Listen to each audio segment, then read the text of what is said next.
And now today you've told us a new story entirely. The question is, Frau Helm, were you lying then, or are you lying now? Or are you not, in fact, a chronic and habitual liar? This is from Lucy Smith's Autobiography. About the time, a man by the name of Joseph Jackson, who had been in the city several months, being desirous to marry Lavina Smith, Hyram's oldest daughter, asked her father if he was willing to receive him as a son-in-law. Being answered in the negative, he went and requested Joseph to use his influence in his favor. Joseph refused to do that. He next applied to the laws, who was our secret enemy, for assistance in stealing Lavina from her father. They were going to kidnap her, and from this time forth, he continued seeking out our enemies, till he succeeded in getting a number to join him in a conspiracy to murder the whole Hyrum Smith family. They commenced holding secret meetings, one of which was attended by a man named Eaton, who is our friend, and he exposed the plot. The man declared that the Higbees, the Laws, the Fosters were all connected with Jackson and his operations. There was also another individual named Augustine Spencer, a dissolute character, although a member of an excellent family, who I believe was concerned in this conspiracy. Even though he's from an excellent family, Augustine was a dissolute. Anyway, about the time of Eaton disclosure, this man went to the house of his brother Orson and abused my sons and the church at such a rate that Orson finally told him he must either stop or leave the house. Augustine refers and grappled, and then there was fisticuffs and etc., and then there was charges and counter charges. Well, who ever heard of this conspiracy to murder the entire Hyrum Smith family? Well, of course, it's in the Mack Smith Autobiography. But what's interesting about this is corroborated by the minutes of the city council in June of 1844 of Nauvoo. The destruction of the expositor, which the Mormon Church of Utah refers to as the reason Smith was incarcerated in Carthage and murdered, and the reason that detractors of Joseph Smith mentioned that he was incarcerated in Carthage to be murdered, was solely because he, as the Nauvoo mayor, ordered the destruction of the expositor. Oh my goodness, the destruction of a printing press. Such treason this country has never seen. But do any of them ever mention that the real trial held by the city council was not to destroy the expositor, because the expositor was exposing polygamy, but because of this plot to assassinate the entire Hyrum Smith family by the Higbees, by the Fosters, by the Laws, by Joseph Jackson and this Augustine Spencer, as disclosed by an infiltrator called Eaton, who was a child, actually, a brave child who was involved in this plot, but then went and told the Smith family about it. Now, this was the reason for the expositor's destruction. The city council meeting held a trial, discovered that there was, in fact, this conspiracy to murder the entire Hyrum Smith family, and so they took it upon themselves. Joseph Smith wasn't in attendance. Joseph Smith was in Iowa, across the Mississippi, at the time this city council meeting was held. And who should order the destruction of the expositor? Well, our little John Taylor, that little Confederate who was left behind while all the quorum just scattered about so they wouldn't be in town when Joseph was assassinated. So John Taylor, Willard Richards, shall I say Willard Richards, the nephew or the cousin of Brigham Young, accompany Smith, like all good Confederates and Brutuses, to the Carthage jail, and then they go hide in a little anteroom and put a mattress above them while there's all this commotion of murdering Hyrum and Joseph. And then 2 weeks later, Brigham Young has a vision of this murder and rushes into town, and the rest is history. Well, I don't believe even the Utah Church has ever mentioned this plot to kill Hyrum Smith. And now it's coming out in these documents. Not only is it mentioned by Lucy Mack Smith in this autobiography that has been edited twice by the Mormon church to edit out all the conflicting story that they wanted. They left this in. And then this is corroborated by admissible evidence of a business record done in the ordinary course of business, which is a city council meeting in which this trial was held, and there was testimony given of this conspiracy to murder Hyrum Smith. Why the Utah Mormon Church has hidden this? I can give you a reason why.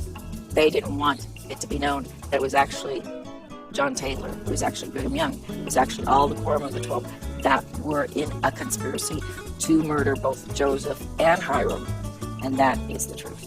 Now, all these detractors have just jumped on the bandwagon because they've been given free rein to tell a falsehood. This falsehood has been repeated by Bushmans, by good, loyal Mormons, they say. They're not good, loyal Mormons. They're Mormons that are what I consider bad Mormons. They're traitors. They're treasonous.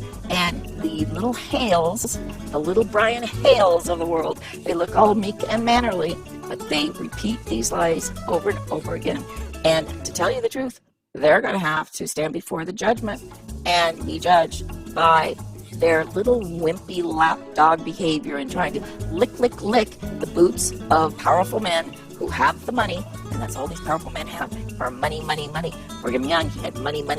He was involved in the Harriman, the Union Pacific Railroad. It was money, and they betrayed all the good people that were these Mormon saints that came to Nauvoo in good faith that they would have a community of loving Christians.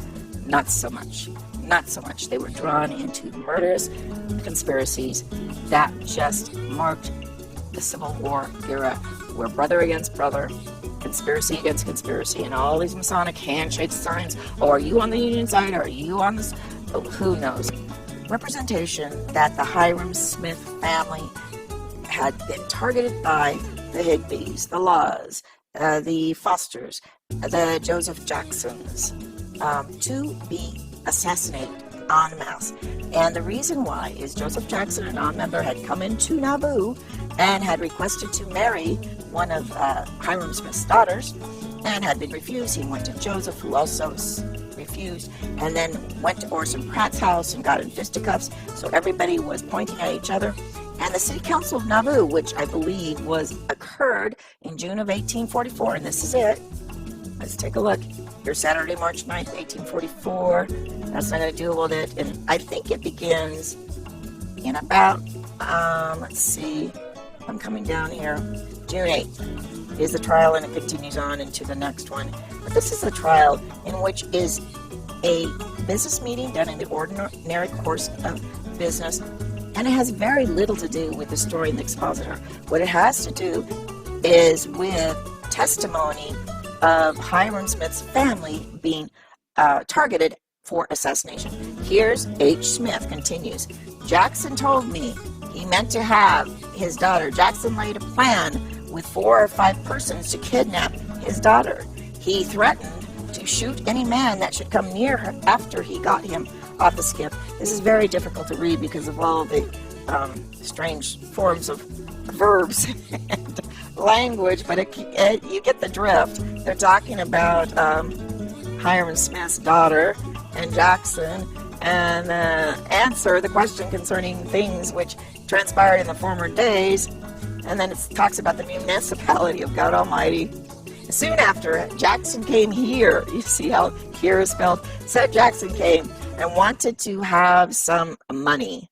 Witness let him have some and took some jewelry and security. Anyway, it goes on. And there's various testimonies. But what's interesting about this is that part of the witnesses included our famous Warren Smith, a cousin of Joseph Smith. Warren Smith, Joseph Warren Smith Jr., who was part of Hans Mill. No, Sr. was killed. And then Warren Smith Jr. was involved in this trial about Joseph Jackson wanting to kill Hyrum Smith. Anyway, Hyrum was there, John Taylor was there, and in fact, it was John Taylor who moved and agreed that the expositor should be destroyed. And the expositor was destroyed. There's no mention of polygamy in here. The mention is because it is owned by these conspirators who came into town and have created a plot and a conspiracy to kill the entire Hyrum Smith family. Now, have you ever heard this before? I haven't heard it before. Well, why are they hiding this? Well, the rational answer, the reasonable answer, is the Utah Mormon Church didn't want to mention that there was this conspiracy caused by the laws, Canadian, caused by the Fosters, Canadian, caused by these agents of vigilantism, paid by, the British oligarchs. These were ex-Campbellites, these were Quakers, all from Dartmouth, and these were men that were paid to not only kill Joseph Smith, but to kill the entire movement in which interracial Native Americans could find refuge in the western states. And let me tell you that Missouri was just infested with these vigilantes. Boggs, the little Bubba Boggs, was a paid by the oligarchs. He ends up in California searching for gold. His brother, William Boggs, up in Illinois, employs John D. Lee and all these other Danites to come into Missouri and cause the Hans Mill massacre. Now, Joseph Smith, according to Lucy, Mack Smith, and according to everybody else, had told the Hans Mill Mormons to come into Far West. And they refused. They triggered the massacre because they were killing not only Mormons, but they were killing anybody around them. These were assassins. These were paid mercenaries. And we're going to have the laws. There it is.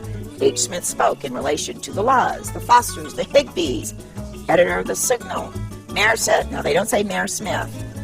Mayor said that Thomas Carlin, perusing me, and the Ritz, William Law, came to my house with a band of Missourians for the purpose of destroying and betraying me. This is Hyrum. And he came up to my gate and was prevented by Daniel Carnes, who was set to watch Law. Come within my gate, and could mayor and the mayor reprove Law from coming at that time of night? Daniel Carnes swore. And at that night, a boat came up the river with a dozen men. William Law came into the gate with them, was on guard, and I stopped them. Law called Joseph to the door and wanted an interview. Joseph said, Brother Law, you know better than to come here at this hour of night, and Law returned. Next morning, Law wrote a letter to apologize, which he read, and which was written apparently to screen him out. Anyway, not only are they talking about this conspiracy, but they're talking about these houses are just filled with people drunk and rages. And, Joseph Smith says, I never gave anyone a license to produce liquor, but these houses, it is a complete chaotic mess in Nauvoo. And besides all the spiritual wifery, there were the Cochranites that were swapping wives. This was a complete wife swapping endeavor. These people, what do you call them? Libertines. They were libertines in the same vein as the Machiavelli and the Prince of Sade. I don't know. These weren't great people. Here's Orrin Porter Rockwell sworn. He gives testimony. Saw Dr. Foster ride up to the mansion. Go in, witness, went found the general mayor of Dr. Foster. Anyway, yeah, they've got people swearing on behalf of Joseph Smith, but Orrin Porter Rockwell is a Confederate. He's there to instigate the fact that they're going to destroy the expositor, which gives them excuse to jail Hyrum and Joseph, and then conduct the assassination. Okay, the mayor said, now they don't say Mayor Joseph, so I don't know who this mayor is. With Foster, he saw something shiny, and the mayor put his finger on it. Anyway, it goes down here, but I think it's very interesting. I'm going to have to study this further, but my favorite guy, Joseph Warren Smith Jr. is here, and it's my contention that Joseph Warren Smith Jr. was the one killed and put in a coffin to pose as Joseph, because right now I'm starting to believe that Joseph and Hyrum actually escaped, and this was all a big hoax on the other side. It's called the double, triple cross. I don't know. Anyway, here's John Taylor said, no city on earth should bear such a slander, and he would not bear it, and spoke decidedly in favor of active measures. And those active measures was to destroy all the property of the Laws, who were set to assassinate the entire Hyrum Smith family.